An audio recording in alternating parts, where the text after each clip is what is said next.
Ating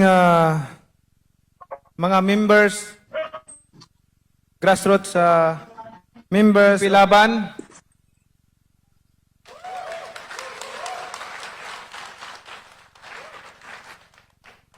PCCM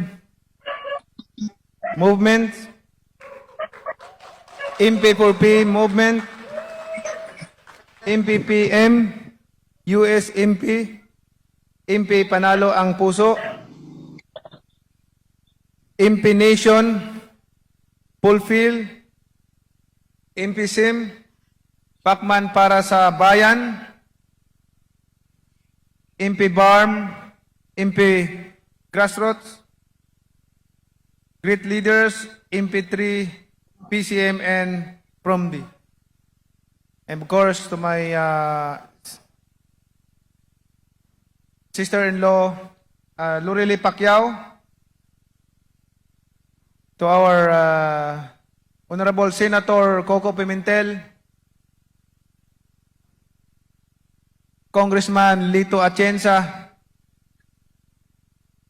ang aking kaibigan, Mimo Osmeña, former Governor Lodz Barbo, Congressman Arnie Teves, my friend Buddy Zamora, our campaign manager,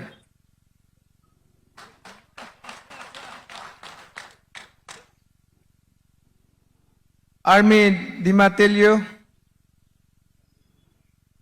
Congressman Eric Pineda,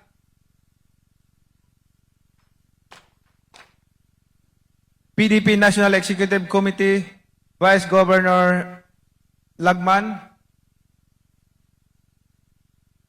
Vice Governor Peter Alparo,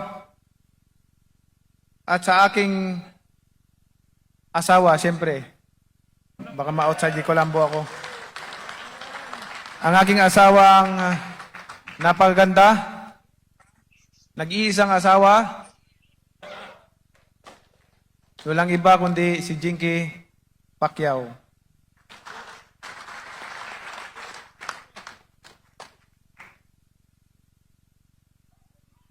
Magandang hapon po sa ating lahat. Sabi ng Psalm 89 verse 14,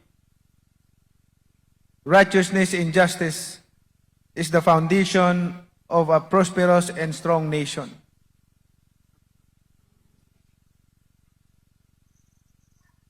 Nais kong batiin at pasalamatan ang aking mga kababayan na nag-effort pa para sumali dito sa event na ito. Daghang salamat sa atong mga kaigsunan diya sa Visayas and Mindanao. To Senator Coco Pimentel, ang patuloy na nagtataguyod ng PDP laban. Sa mga kasama namin sa panibagong laban at sa lahat ng mga kababayan sa iba't ibang panig ng Pilipinas na ngayon ay kasama natin sa pagtitipon gamit ang teknolohiya. Maraming salamat po. Ang pagpapasalamat ko ay hindi enough. Hindi sapat na sabihin lamang. Gusto pong taos puso na ipaabot sa inyo ang taos pusong pasasalamat. I am a fighter and I will always be a fighter inside and outside the ring. Sa buong buhay ko, wala akong laban na inaatrasan. Dahil sa ngalan ng prinsipyo, karangalan ng bayan, ay tumayo ako, nanindigan at nagkikipaglaban. Ang Manny Pacquiao na kilala ninyo bilang pangbansang kamao ay walang pinag-iba sa Manny Pacquiao na kasama ninyo laban sa kahirapan at katiwalian.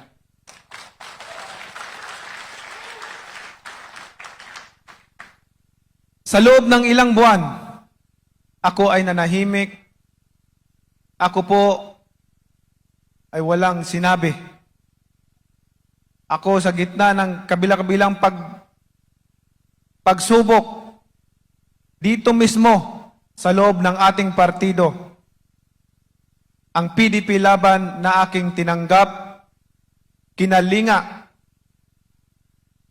at pinagtanggol ay pilit akong binubuwag ng ilan sa ngalan ng pansariling interest at politika. Sa kabila nito, ay nandito ako ngayon upang ipakita sa inyo na higit sa partido, prinsipyo at paninindigan ang mahalaga. Higit sa sarili, bayan dapat ang mauna.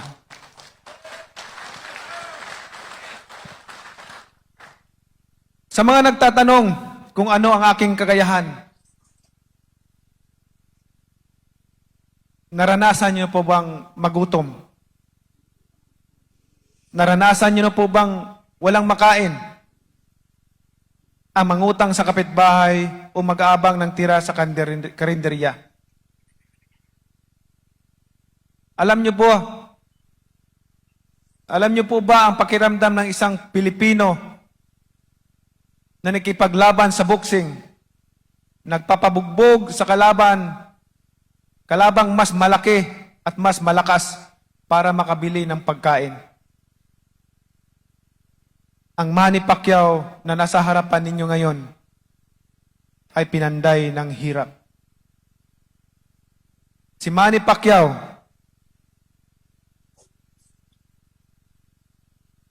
na kasama ninyo ngayon ay dumaan sa lahat ng klaseng sakit at sakripisyo sa buhay. Maiahon lang ang pamilya mula sa kahirapan.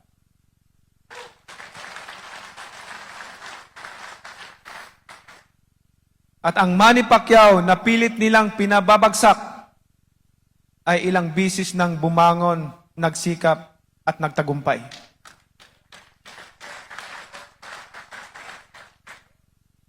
Alam niyo po ba, damang-dama ko po ang nararamdaman ninyong lahat.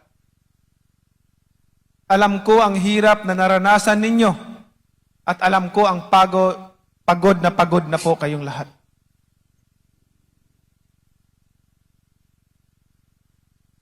Pagod na po tayong lahat sa sitwasyon ng ating bansa, sa paghihirap ng bawat na maliliit na tao. Mga kababayan, we need progress. We need to win against poverty. We need government to serve our people with integrity, compassion, and transparency.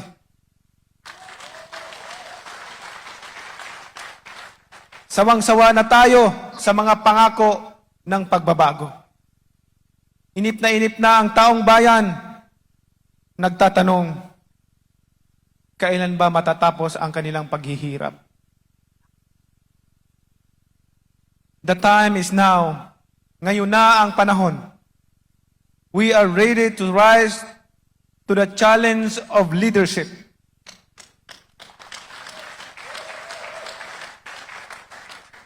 To the PDP Laban, I urge you to bear this in mind. The strength of our party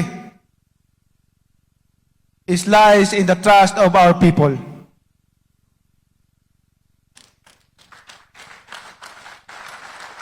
Whether we are 10,000 or 1,000,000 strong, or as long as we have our people's trust, then we are unbeatable because God is with us.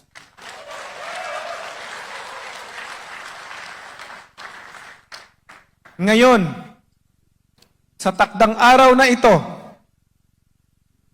gusto ko pong alalahanin ninyo, sa ngalan po ng mga kababayan natin na matagal nang naghahangad ng tamang pagbabago sa ating pamahalaan.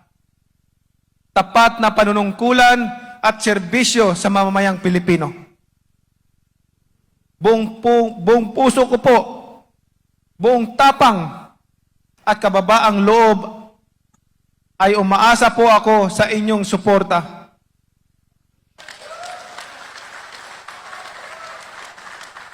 Suporta may dalangin ng gabay sa Panginoon. Tinatanggap ko po ang inyong nominasyon sa akin bilang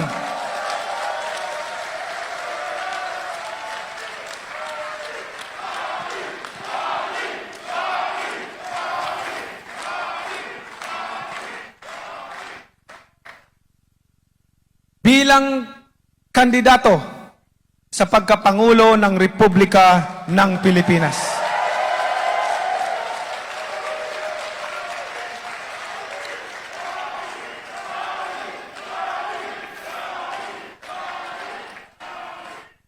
Panahon na upang manalo naman ang mga naaapi.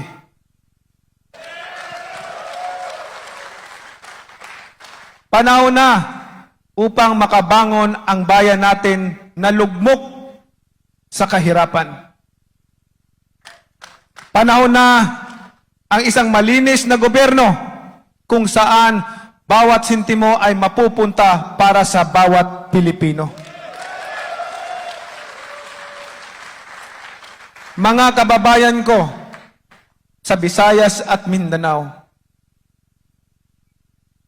ginahangyo ko kamong tanan.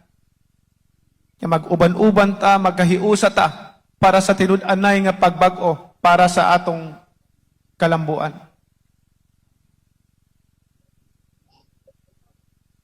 Nagpasalamat ko sa inyong walay puas nga pagsuporta. Mauna niya ang atong higayon para maipaglaban ang inyong karapatan. Amo na ni mga kasimanwa ko. Amo na ni ang tinion sa pagbangon. Mag-inupod kita tanan. Magkaisa kita. Mabato kita. Sa mga nanunungkulan sa ating pamahalaan na patuloy na nagsasamantala at nagnanakaw sa kaban ng bayan, malapit na kayong magsama-sama sa kulungan. Your time is up. Binigyan namin kayo ng pagkakataon, ngunit kami ay inyong binigo. Naghintay po kami na mahabang panahon. Ilang dekada na ang lumipas, pero wala ding nangyari. Sawa na kami sa inyong mga pangako, sa inyong mga dahilan. Sa ngalan ng PDP Laban at ng bawat Pilipino, nangangarap ng isang maunlad na buhay, si Manny Pacquiao po ay handang gumabay at mamuno sa inyo sa panahon ng kahirapan, pagbangon at pag-asinso. Panahon na magsama-sama po tayo. Ako po ay naniniwala, even the impossible can happen if it is ordained by the Lord. Ang sabi ng Biblia, with people, this is impossible. But with God, all things are possible. Wala pong imposible kung ito ay itinakda ng ating Panginoon. Kaya, lalaban tayo. Samahan niyo po ako, ang anak ng mahirap. Mahirap lang po kami. Kaya po, magsama-sama tayo. Maraming salamat po sa inyong pagsuporta at magsama-sama pa po tayo sa mga darating na panahon. God bless po.